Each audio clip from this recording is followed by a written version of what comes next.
대통령이 자신감이 지나쳤던 거 아닌가라는 저희 말을 두고 또 많은 사람들이 많이 비판을 했습니다. 비판했습니다. 근데 제가 그렇게 판단하게 된 이유를 몇 가지 얘기를 했어요.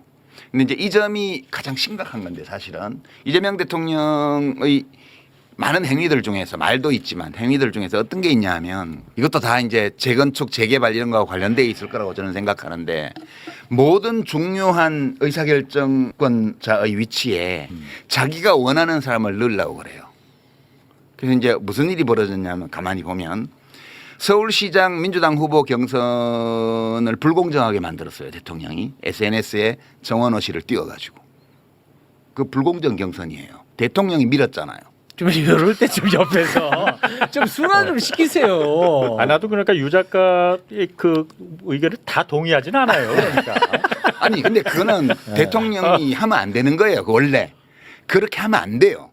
그렇게 하면 안 되고 그다음에 경기도지사 경선에서도 명픽이라고 자칭하면서 뛰어다녔는데 어떤 후보가 그거에 대해서 청와대에서 아무 조치도 안 했습니다. 그러니까 우리가 그 조치하면 또 개입한다고 하실 거예요. 아니지 명픽을 팔지 못하게 해야지 청와대 민정실에서 그건 안 되는 거예요. 이제 그런 거는 적극적으로 이제 청와대에서 나선 건 아니죠. 그런 방식으로 개입한 게 많아요. 조정식 의원이 하반기 국회의장에 도전할 거라는 거는 만인 공지의 사실이었어요. 네 맞아요. 그런데 그 사람을 그 정치인을 정무특보를 시켰습니다. 그리고 그 정무특보가 결국은 국회의원들끼리 뽑는 선거에서 국회의장이 됐어요. 그러니까 국회의장을 명픽을 넣은 거예요. 서울시장도 명픽을 넣으려다 실패했어요. 당대표도 명픽을 넣은 거예요. 지금 대통령이 직접 나서서 정청래는 나오지 마라고 말을 안 했을 따름이지 SNS에 여러 차례 국무총리 그냥 덕담 차원을 넘어서는 띄우는 작업도 했고요.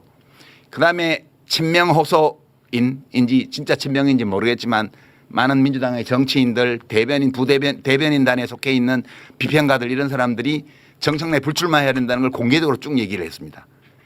이런 거는 하면 안 되는 거예요. 이게 법적으로 문제 있다는 뜻이 아니고 정치적으로 이런 걸 하면 안 돼요. 대통령은 대통령의 직무수행, 행정부의 수반으로서 대통령의 직무수행을 성실하고 유능하게 함으로써 당을 이롭게 하고 정부를 이롭게 하는 사람이지 당과 국회의 주요 포스트에 자기가 원하는 사람을 집어넣기 위해서 뭔가를 하는 사람이면 안 되는 거예요. 이게 스스로 자신의 권위를 훼손하고 있고 민주적 지도자, 그러니까 대통령은 행정부의 수반인 동시에 정치의 지도자예요. 지도자가 이렇게 하면 안 되는 건데 대통령이 무엇 때문에 이 욕심들을 주요 포스트에 자기가 원하는 사람을 집어넣으려고 이렇게 집요하게 노력을 하는 걸까라고 생각해 보면 이것도 재건축인지 재개발인지는 모르겠지만 그런 구상과 관계가 있을 수는 있다. 그런데 그게 뭔지를 아무도 몰라. 어떤 정계 개편을 머릿속에 두고 있는 것 같은데 그것에 대해서 사람들에게 구상을 설명을 하고 새로운 집과 동네의 조감도를 보여주고 동의를 받아서 이걸 추진하는 게 아니고 뭔가 대통령의 권력의 힘으로 이걸 하고 있다는 거예요.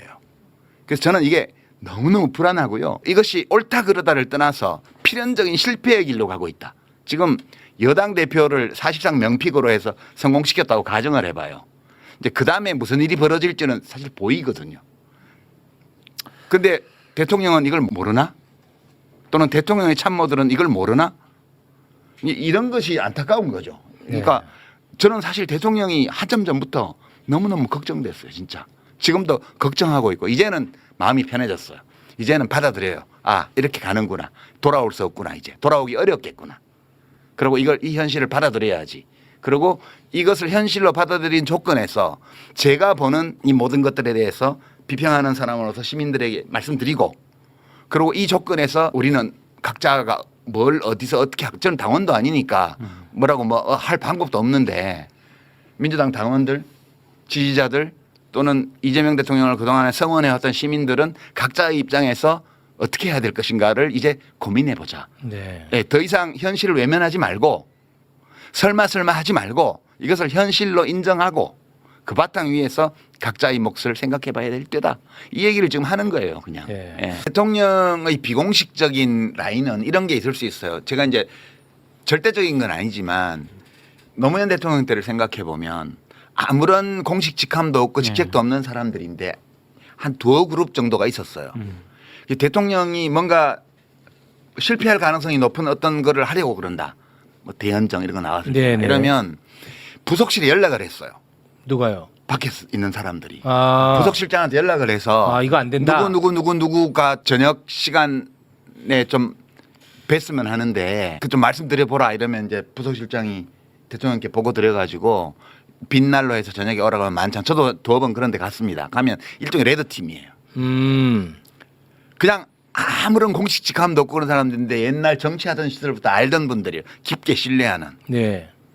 거기 가면 이제 쓴소리를 엄청 하죠. 저도 몇 번 가면 그런 거 하지 마세요. 저런 거 하지 마세요. 이것만 해요. 노무현 대통령이 그 퇴임할 때 그 얘기 하시더만요. 네. 그러니까 유심히 재봤나 보면요.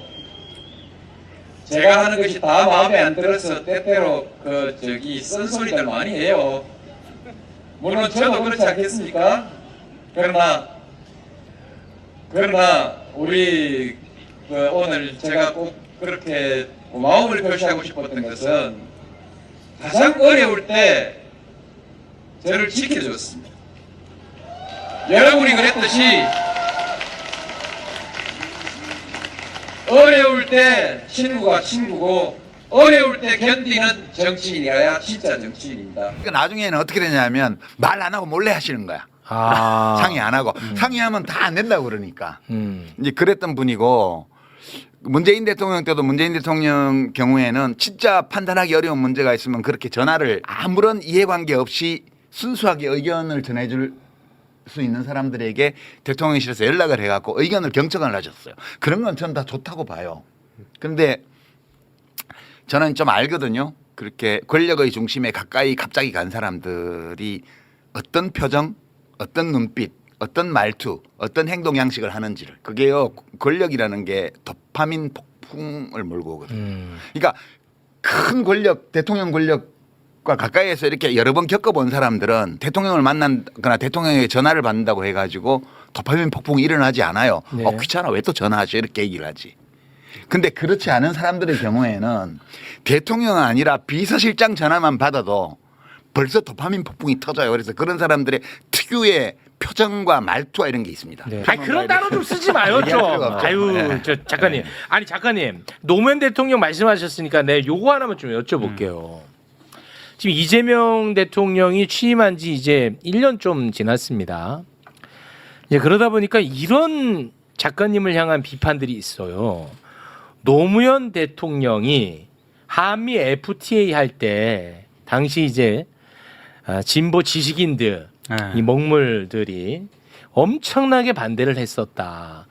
돌아보면 노무현 대통령이 맞지 않았냐.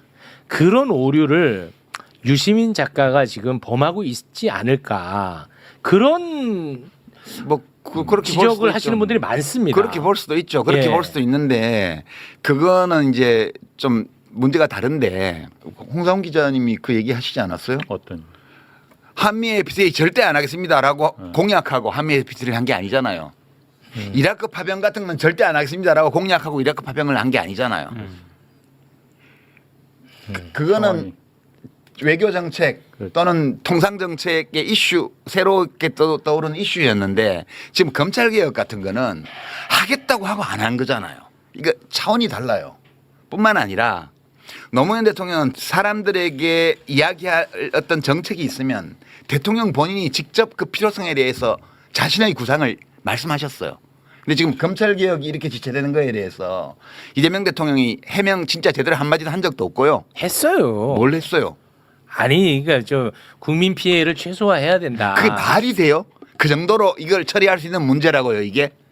그러니까 이게 저는 뭐 이렇게- 그렇게 비유해서 비판할 수 있죠. 그거 좋아요. 좋은데 지금 이재명 대통령이 하는 것은 제가 틀렸다고 말을 하는 게 아니고 너무 위험하다. 실패할까봐. 실패할 거다. 맞죠. 그렇게 얘기하는 네. 거예요. 예. 아니 그러면은 제가 궁금한 게 어쨌든 이재명 대통령도 검찰의 그간의 그야말로 이 어떤 그 권력 독점이 굉장히 위험하다는 걸 너무나 잘 알고 있고 본인도 그러니까 피해자이고 그렇죠. 이걸 해야만이 정권도 재창출되고 이어질 수 있다는 걸 너무나 잘 알 텐데 왜? 그 문제는 저도 아직 답을 못 찾았지만 이제 문재인 대통령 만났을 때 구조적 다수라는 말을 했죠. 썼죠. 예. 네. 이제 그거는 성립할 수 없는 단어예요. 원래 민주주의 선거에서 대통령을 뽑고 5년마다 뽑고 지금 우리 예. 4년마다 국회의원을 뽑는데 다수가 되는 구조를 만든다는 것은 원천적으로 있을 수 없는 거예요. 그러니까 대통령의 머릿속에 지금 뭔가 있어요. 아, 어떤 모델이 예, 뭔가 있는데 그게 뭔지에 대해서 대통령이 말씀을 안 하기 때문에 우리가 정확히 그걸 볼 수는 없어요. 그러니까 구조적 다수를 만들려고 했던 가장 확실한 시도의 사례를 보면 그 3당 합당이에요. 1990년에요. 그게 민정당, 그다음에 신민주공화당 김종필, 그다음에 김영삼의 통일민주당 이 세 개가 합쳐갖고 의석의 거의 70%가 넘는 의석을 가진 거대 민자당을 만들었잖아요. 그 지역구도로 보면 DK, PK, 충청도를 합쳐가지고 구조적 다수를 만들었어요. 네.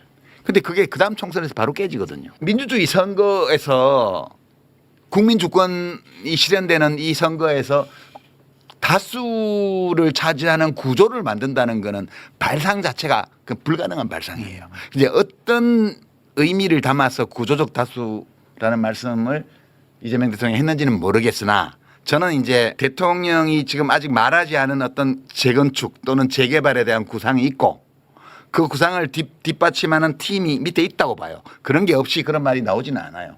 근데 그 팀의 기획 수준이 되게 형편없어요. 너무 수준이 낮아요.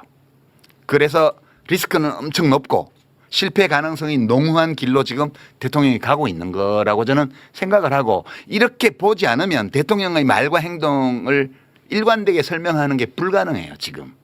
그래서 제가 이렇게 추론하는 거고 그게 뭔지에 대해서는 조금 더 대통령의 이 생각을 알 수 있는 말과 행동들이 나오고 나면 추론해낼 수도 있을 거라고 저는 봐요.